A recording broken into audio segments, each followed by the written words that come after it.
নমস্কার বন্ধুরা, কেমন আছো? আশা করি সকলে ভালো আছো। সকলকে সঙ্গে নিয়ে আজকের ব্লগটা আমি এখান থেকে স্টার্ট করছি। এখন আমি আর কোকো মর্নিং ওয়াকে বেরিয়েছি।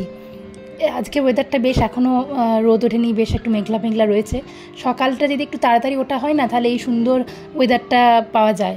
আর একটু দেরি হয়ে গেলেই তখন রোদ উঠে যায়, তখন আর ভালো লাগে না, কারণ এখন তো সেরকম ঠান্ডা নেই। আমরা গরম করে ফিরে এসে কোকোকে সমস্ত মোছামুছি করে পরিষ্কার করানো হয়ে গেছে। আর এখন আমি এই বিটরুটের জুসটা বানাবো। তো একটু আপেলও ছিল, তো ভাবলাম আপেলটাও দিয়ে দিই। এমনি তো আমাদের খাওয়াই হয় না, মানে খাওয়া করে মানে সময়ই হয় না, নয় মনে থাকে না, এরকম হয়। তো আমি ভাবলাম যখন জুসটা বানাচ্ছি তখন একবারে আপেলটাও শুধু দিয়ে দিই। তো একবারে জুসটা হলে খাওয়া তো হয়ে যাবে, নষ্টও হবে না, আর নইলে ফ্রিজে পড়ে থেকে নষ্ট হয়ে যায়। তো সেই জন্য গল্প করতে করতে আমার বিটের জুসটাও বানানো হয়ে গেছে। আমার জন্য 1 গ্লাস আর দীপ্তেনের।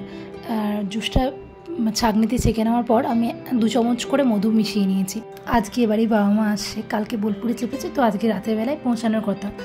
তো আমি ভাবলাম একটু মাছের ঝোল করে নেবো হালকা করে, তাহলে রাতের বেলায় এসে মা যদি ভাত খায় তাহলে মাছের ঝোল দিয়ে ভাতটা খেতে পারবে। বাবা যদিও খাবে না, বাবার জন্য রুটিই হবে, কারণ বাবা সাধারণত রাতের বেলায় ভাত খায় না। এবার দীপ্তেন অনেকটাই মাছ নিয়ে এসেছিলো, আর আমিও সবটাই ভেজে রাখলাম, কারণ আজকে যদি ফিরতে রাত হয় মা বাবার, তাহলে আমাদের শুতেও রাত হবে, তারপর কালকে উঠতে দেরি হবে। মাছটা ভাজা থাকলে কি অনেকটা কাজ এগিয়ে থাকে। আর এই যে কোকোবাবু এখন এই বোতলটাকে নিয়ে খেলাধুলা করছেন, আর এটারই ভীষণ আওয়াজ আসছে। আগের দিন যখন আমি ভয়েস ওভার দিচ্ছিলাম তখন দেখবে একটা ব্যাকগ্রাউন্ড আওয়াজ আসছিল, তো এই আওয়াজটা হচ্ছে সেটা এই কোকোবাবুর এই বোতল নিয়ে খেলার আওয়াজ। আর এখন বিকেলবেলা আমি এদিকে চলে এসেছি আমার ব্যালকানিতে গাছগুলোকে একটু জল দিতে, কোনো কোনো গাছে মাটি দেব। আর কয়েকটা টব আছে, বেশ কিছুদিন আগে কিনেছিলাম, আমি মিশো থেকে কিনেছিলাম এই টবগুলোতে। এই টবগুলোকেও আজকে ঠিক করে মানে একদম রেডি করে মাটি ভরে, আর 2-1টা গাছ আছে যেগুলোকে আমি এখানে লাগাবো। অনেকগুলো গাছ আছে যেগুলো ছোট জায়গায় বসানো আছে, কিন্তু সেগুলো এখন বড় হয়ে গেছে, তো ছোট জায়গাগুলোতে আর তাদের আটছে না। তো এখন এই বড়গুলোতে তাদেরকে বসাবার ব্যবস্থা করব। এই যে 5টা টব, 5টার মধ্যেই আমি মাটি কোকোপিট সব দিয়ে দিয়েছি। তারপর সন্ধ্যে রোদে দেখিয়ে এখন আমি একটু ঘরটাকে গুছিয়ে নিচ্ছি। কোকো এখন চলে গেছে সোমনাথদার বাড়ি, সোমনাথদা এসেছিলো, কোকোকে নিয়ে গেছে। আর এদিকে দীপ্তেন বেরিয়ে গেছে একটু বাজারে। আজকে দীপ্তেনের, আজ সোমবার হলো, দীপ্তেনের অফিস ছুটি আছে, মানে ছুটি নিয়েছে, যেহেতু বাবা মাকে আনতে যেতে হবে, কারণ ওর তো বিকেল বেলায় শিফট শুরু হয় সন্ধ্যে 6টা থেকে রাত্রি 3:30-4টে অবধি চলে। তো সেই জন্য ছুটি নিতেই হয়েছে, যেহেতু রাতের ট্রেন বাবা মায়ের। তো মায়ের যেহেতু একটু বলেছে আগে থেকে যে একটু ডগের অ্যালার্জি আছে, মানে মায়ের লোমগুলোতে একটু অসুবিধা হয়, একটু অ্যালার্জির প্রবলেম আছে মায়ের, আর একটা মায়ের গন্ধও লাগে।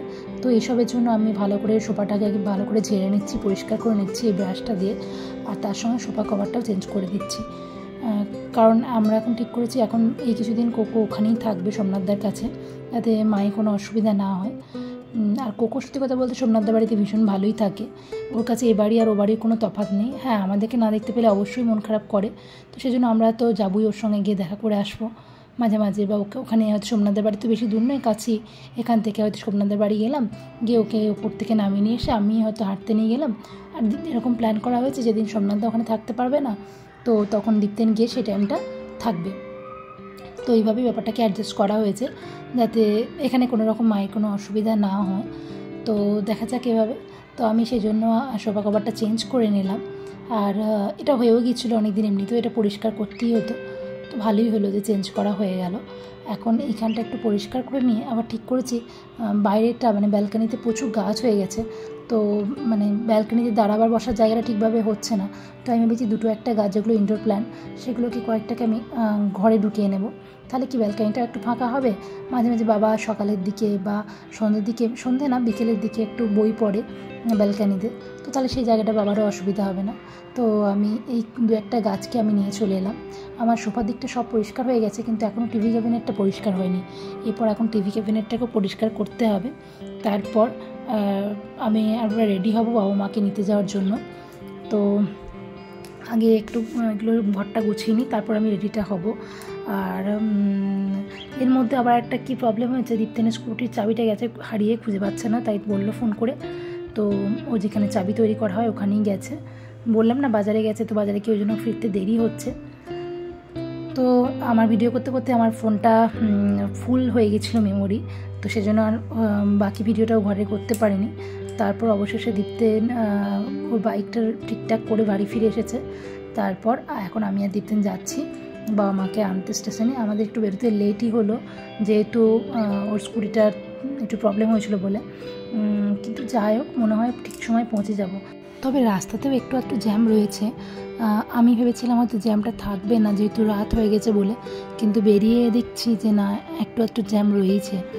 তো আশা করি অসুবিধা হবে না। যদি ট্রেনটা একটু ঢুকেও যায়, বাবা মা নেমে আমাদের জন্য ওয়েট করবে, তা করতে করতেই আমরা পৌঁছে যাব। তবে বেশিক্ষণ বাবা মাকে দাঁড়াতে হবে না, কারণ এখন যা ট্রেনের টাইম দেখাচ্ছে তার সঙ্গে আমাদের অটো দেখাচ্ছে একটু আগেই ঢুকবে। এরপর যদি জ্যাম না পায় তাহলে আর হয়তো প্রবলেম হবে না। আর এমনিতেও দেখেছি যে যখন বাবা মা প্রত্যেকবারই ট্রেন থেকে নামে, আমরা যদি আগেও পৌঁছে যাই তবুও কেউ না কেউ এসে জিনিসপত্রগুলো নামিয়েই দেয়। এখন আমরা বাবা মাকে রিসিভ করে নিয়েছি, আমরাও জাস্ট পৌঁছেছি, তখনই ট্রেনটাও জাস্ট ঢুকেছে। আমরা যথারীতি বাবা মা যে কম্পার্টমেন্টে ছিলেন সেখানে সামনে আসতে আসতে ততক্ষণে বাবা মা নেমে পড়েছিল। তো এখন আমরা বাবা মাকে রিসিভ করে কল্যাণ স্টেশনের বাইরে ওয়েট করছি আমাদের ওলার জন্য। আর যে অটোটায় দেখলেন বাবা মা বসে আছে সেটা এমনিই ফাঁকা দাঁড়িয়েছিল, কিন্তু এখানে অটো দাদারা খুব ভালো। তো বাবা মায়ের যেহেতু হাঁটুর সমস্যা, রিকোয়েস্ট করার জন্য উনি বললেন হ্যাঁ বসুক, কোনো অসুবিধা নেই। তো এইটা একটা মুম্বাই খুব ভালো, যে প্রত্যেকটা মানুষ ভীষণ হেল্পফুল। ওনার অটোতে তো আমরা যাব না, তবুও ওনার অটোতে গিয়ে বসলে অনেকেই আছে হয়তো বিরক্ত হন, কিন্তু উনি একদম খুব সমাদরেই বাবা মাকে বসালেন। এবং আমাদের যখন ওলার ক্যাব যখন এলো আর কি, তখন আবার উনি লাগেজ তুলতেও সাহায্য করলেন। সত্যি এটা একটা স্পেশাল পাওনা। তো এটা খুব ভালো লাগে। মুম্বাই এই জিনিসটা সবসময়ই এরকম দেখা যায়। কথা বলতে বলতে আমরা বাড়ির পথে অনেকটাই চলে এসেছি, আর এখন বাজে 1:10। তো আজকের মতো ভিডিওটা আমি এখানেই শেষ করি, কারণ বুঝতেই পারছেন বাড়ি পৌঁছাতে প্রায় 1:10-15, তারপর খাওয়া দাওয়া। তো আজকের মতো ভিডিওটা এখানে শেষ করলাম। ভালো লাগলে একটা লাইক করবেন, কমেন্ট করবেন। টাটা।